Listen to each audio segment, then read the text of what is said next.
Hello नमस्कार बच्चों, कैसे हैं आप सभी लोग। उम्मीद करते हैं कि आप सभी लोग अच्छे होंगे और आप सभी लोग की पढ़ाई जो प्यारे बच्चों बिल्कुल ही अच्छी तरीके से चल रही होगी।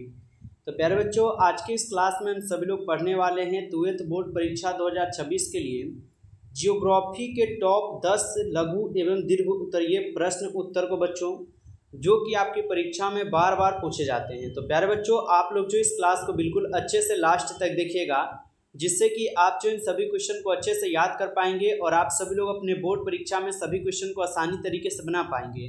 तो चलिए प्यारे बच्चों, हम क्लास को स्टार्ट करते हैं। उनसे पहले यदि आप लोग इस चैनल पर पहली बार जुड़े हों तो आप लोग चैनल को सब्सक्राइब करके, सभी प्यारे बच्चों चैनल को सब्सक्राइब करके ऑल पे दबा लीजिएगा, जिससे कि क्लास स्टार्ट हो बच्चों तो सबसे पहले उस क्लास का नोटिफिकेशन आपके पास पहुँच सके। तो चैनल को आप लोग सब्सक्राइब कर लीजिएगा और जो बच्चे अभी तक क्लास को लाइक नहीं किए हों, आप सभी लोग एक बार क्लास को लाइक जरूर कर लीजिएगा।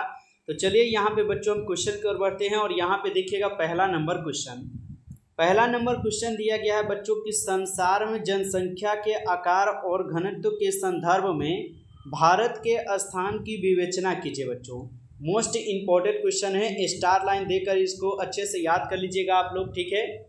कि संसार में जनसंख्या के आकार और घनत्व के संदर्भ में भारत के स्थान की विवेचना कीजिए बच्चों। तो उत्तर देखिएगा, उत्तर दिए गए हैं बच्चों आपके 2011 की जनगणना के अनुसार भारत की जनसंख्या जो है 102.8 करोड़ थी।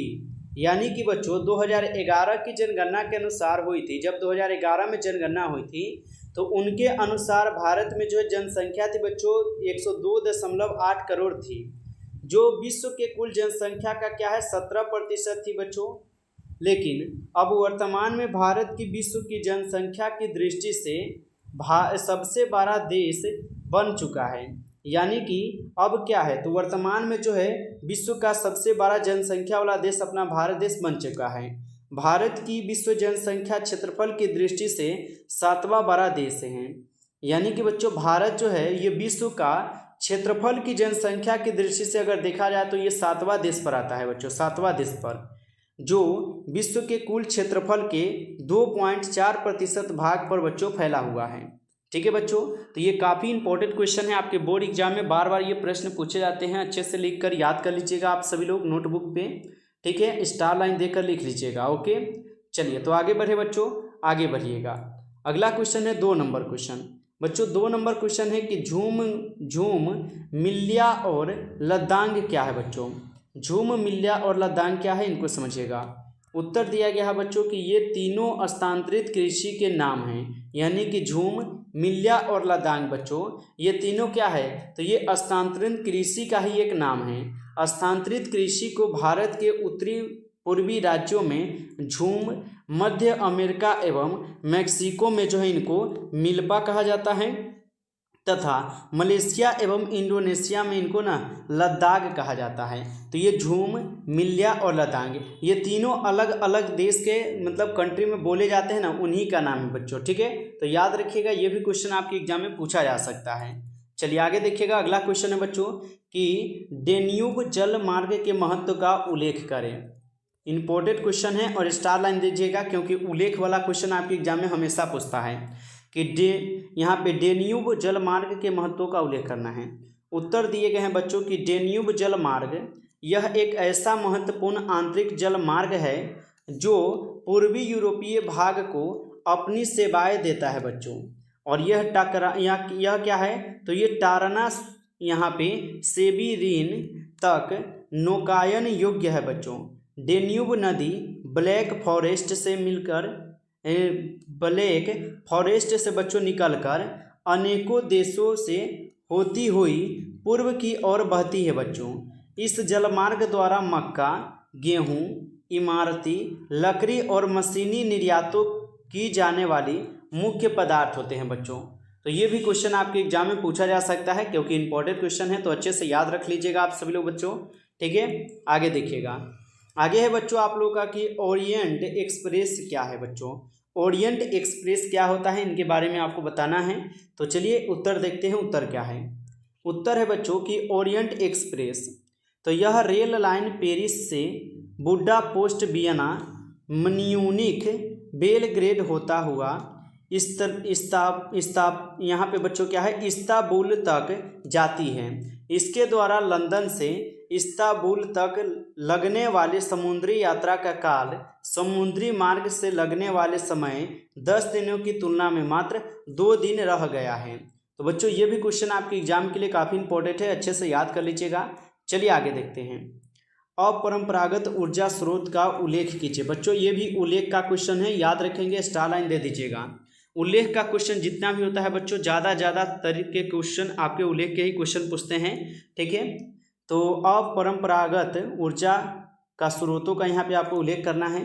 उत्तर दिए गए हैं बच्चों की अपरंपरागत नवीकरणीय ऊर्जा के स्रोत सौर ऊर्जा, पवन ऊर्जा, ज्वारीय ऊर्जा, और यहाँ पे परमाणु ऊर्जा और बायोगैस ऊर्जा आदि जो है ये नवीकरणीय ऊर्जा के स्रोत होते हैं बच्चों। आवश्यकता एवं क्षमता के अनुसार इनका उत्पादन बढ़ाया और उपयोग किया जा सकता है बच्चों, ठीक है। तो ये भी आपके एग्जाम के लिए इंपॉर्टेंट है, अच्छे से याद कर लीजिएगा। आप सभी लोग कहे अपरंपरागत ऊर्जा का स्रोत का उल्लेख कीजिए बच्चों, बस इतना उल्लेख कीजिएगा तो आपको जो है यहाँ से 2 नंबर मिल जाएगा, ठीक है, एग्जाम में काफ़ी इंपॉर्टेंट है। आगे देखिएगा बच्चों, आगे है कि भारत के 4 बड़े औद्योगिक प्रदेश का नाम लिखें। आपको बताना है भारत के बड़े 4 औद्योगिक प्रदेशों का नाम बताना है। तो चलिए उत्तर देखिएगा। उत्तर है बच्चों कि भारत के 4 बड़े औद्योगिक प्रदेश के नाम जो है यहाँ पे निम्न हो जाएंगे, जिसमें से आ जाएगा बच्चों मुंबई जो कि पुणे, औद्योगिक प्रदेश हुगली, औद्योगिक प्रदेश बेंगलुरु, औद्योगिक प्रदेश गुजरात और औद्योगिक प्रदेश विशाखापट्टनम। गुंटूर प्रदेश मुंबई पुणे प्रदेश हुगली प्रदेश में है बच्चों, ठीक है। तो याद रखिएगा इनको भी, काफ़ी इंपॉर्टेंट क्वेश्चन है ये क्वेश्चन। आगे देखिएगा, आगे है बच्चों प्रवास की धाराएं, ठीक है। प्रवास की धाराएं आपको बताना है कैसे हैं। देखिए उत्तर दिया गया है प्रवास की धाराएं बच्चों। तो प्रवास की धाराएं के यहाँ पे मुख्यतः 2 होते हैं, यानी कि प्रवास की धाराएं मुख्यतः 2 तरीके से होते हैं, जिसमें से बच्चों यहाँ पे आ जाएंगे आपके आंतरिक प्रवास जो कि देश के भीतर होता है, और एक वो अंतर्राष्ट्रीय प्रवास होता है जो कि देश के बाहर तथा दूसरों देशों के अंदर होता है बच्चों।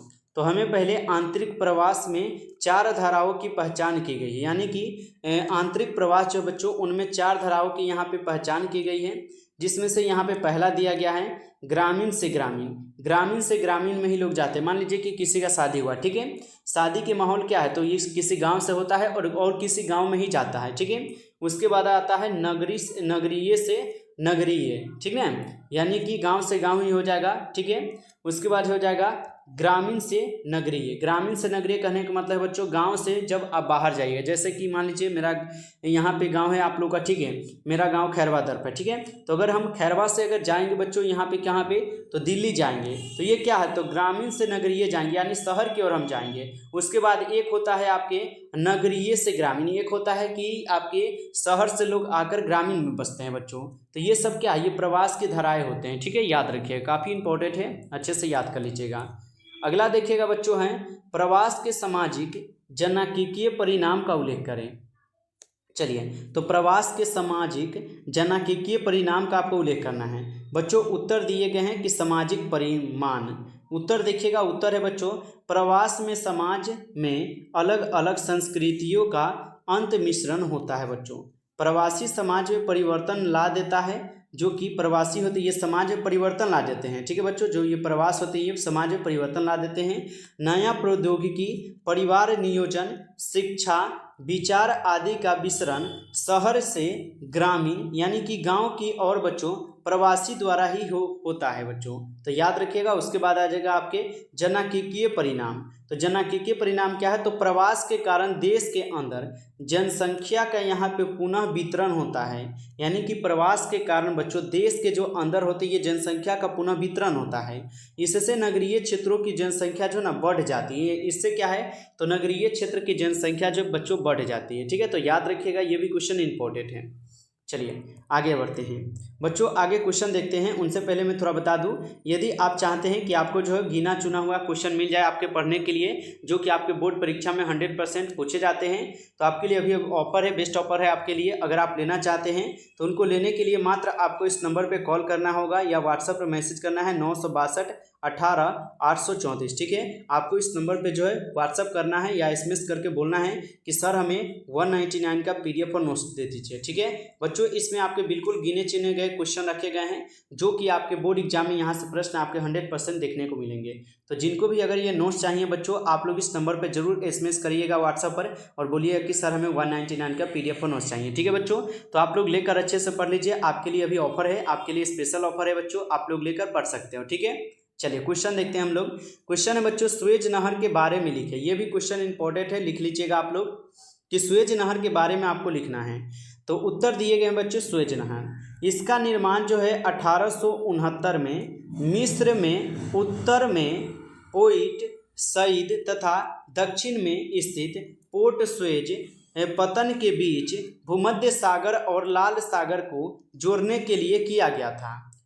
सुएज नहर यूरोप को हिंद महासागर में एक नया प्रदेश मार्ग प्रदान करता है बच्चों, और लिवरपूल तथा कोलंबो के बीच प्रत्यक्ष समुद्री मार्ग की दूरी को जो बच्चों ये उत्तमाशा अंतरीप मार्ग की तुलना में कम करता है।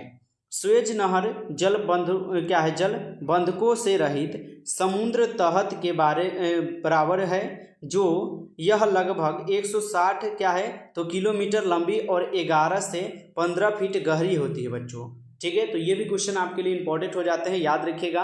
सुएज नहर का निर्माण जो है 1869 में बच्चों मिस्र में उत्तर में पोइट सईद, दक्षिण में स्थित पोर्ट सुएज नहर के बीच में भूमध्य सागर के लाल सागर को जोड़ने के लिए किया गया था बच्चों, ठीक है, याद रखिएगा। चलिए आगे देखिएगा। आगे है बच्चों यहाँ पे 10th नंबर क्वेश्चन, अपकर्ष तथा प्रतिकर्ष कारक क्या है। इंपॉर्टेंट क्वेश्चन है, ठीक है, याद रखेंगे। अपकर्ष तथा यहाँ पे प्रतिकर्ष कारक क्या है बच्चों। उत्तर है बच्चों आपके अपकर्ष कारक यहाँ पे, उसके बाद प्रतिकर्ष कारक देखेंगे। तो पहले देखिएगा आप लोग यहाँ पे दिए गए बच्चों, यहाँ पे आप लोगों का क्या कि अपकर्ष कारक। तो अपकर्ष कारक है कि ये कारक अलग अलग जगहों से लोगों को आकर्षित करता है। यानी कि अपकर्ष कारक जो बच्चों ये जो होते हैं ये अलग अलग जगहों से क्या है तो लोगों को आकर्षित करते हैं और अपनी की ओर क्या है खींचते हैं। अर्थात अपकर्ष कारक आकर्षित करता है, जैसे कि अच्छी शिक्षा हो गया, उच्च वेतन हो गया, स्वास्थ्य सुविधा आदि। यानी कि मान लीजिए बच्चों कहीं पे अगर अच्छी शिक्षा मिल रहा है आपको तो वहाँ पे आप पढ़ने जरूर जाएंगे। अगर आपको नौकरी हो गया, अगर उच्च वेतन यानी कि आपको ज़्यादा वहाँ पे पैसा मिलेगा, वेतन मिलेगा काम करने का, आप वहाँ भी जाइएगा। स्वास्थ्य सुविधा आदि यानी कि स्वास्थ्य और सुविधा आपको अगर अच्छा मिले तो आपकी क्या है शरीर का देख रेख अच्छा से हो पाए, अगर आपको किसी प्रकार की दिक्कत ना हो तो आप वहाँ पे भी जाइएगा। सुविधा आपको पूरी तरीके से मिले तो आप वहाँ पे जरूर जाएंगे। तो ये आपके अपकर्ष कारक हो जाते हैं। उसके बाद आ जाता है आपके प्रतिकर्ष कारक। प्रतिकर्ष कारक क्या है तो यह एक ऐसे कारक है जो लोगों को ठीक है निवास स्थान अथवा मृत भूमि को छुड़वाने का कारण बनते हैं। यानी कि प्रतिकर्ष कारक बच्चों एक ऐसा कारक होते हैं जो कि क्या है लोगों को जो जमीन जाता मान लीजिए कहीं पे है तो उनको छुड़वा देते हैं, वहां से उनको जो ना कहीं पे और भिजवा देते हैं। उनको दिक्कत इतना होता है कि वो क्या है तो अपने घर को छोड़कर वहां से दूसरी जगह शिफ्ट हो जाते हैं। ठीक है, तो प्रतिकर्ष ये कारक कहलाते हैं। ठीक है, छुड़वाने का कारण बनते हैं प्रतिकर्ष। जैसे कि देख सकते हो बाढ़ हो गया, सूखा हो गया बच्चों, भूकंप है, तूफान है आदि है। तो ये सब ज़्यादा आपके पहाड़ी इलाकों में देखने को मिलता है। जहाँ पे आपको बाढ़ भी आएगा वहाँ से आप तंग होकर जबे कीजिएगा, कहीं अच्छे जगह पे सूखा पड़ जाएगा, पानी नहीं मिलेगा, खाना नहीं मिलेगा, वहाँ से भी आप जाइएगा। भूकंप आएगा, तूफान आएगा, ये सब आएगा तो आप वहाँ से क्या है तो अलग जाएंगे। ठीक है, तो ये आपके प्रतिकर्ष कारक में आते हैं। ठीक है बच्चों, तो ये थे आपके 10 इंपॉर्टेंट क्वेश्चन जो कि आप लोग अगर अच्छे से याद कर लेते हैं तो आपके लिए बहुत अच्छा है। आप लोग अच्छे से जरूर याद कर लीजिएगा। बच्चों यदि आप लोग को ये क्लास अच्छा लगा हो तो आप लोग जाने से पहले सभी लोग क्लास को लाइक कर लीजिएगा। चैनल पे जो बच्चे नए जुड़े हों आप लोग चैनल को भी सब्सक्राइब करके ऑल पे जरूर दबा लीजिएगा, जिससे कि बच्चों जब भी क्लास स्टार्ट हो तो नोटिफिकेशन आपके पास जरूर पहुंच सके। तो आप लोग चैनल को सभी लोग सब्सक्राइब कर लीजिएगा। और जो भी बच्चे चाहते हैं कि गिने चुने क्वेश्चन को पढ़ सके तो आप लोग इस नंबर पर कॉल कर लीजिएगा 962 18,834। ठीक है, इस नंबर पे आप लोग SMS करेंगे, कॉल नहीं कर पाएंगे बच्चों, तो आप लोग जो है ना SMS कीजिएगा व्हाट्सएप पर और बोलिएगा कि सर हमें 199 का PDF नोट्स चाहिए। ठीक है, मिल जाएंगे आपको। चलिए फिर भी मिलते हैं बच्चों एक नई टॉपिक के साथ आपसे। तब तक के लिए सभी प्यारे बच्चों को बेस्ट ऑफ लक, अच्छी तरीके से पढ़ाई करते रहिए।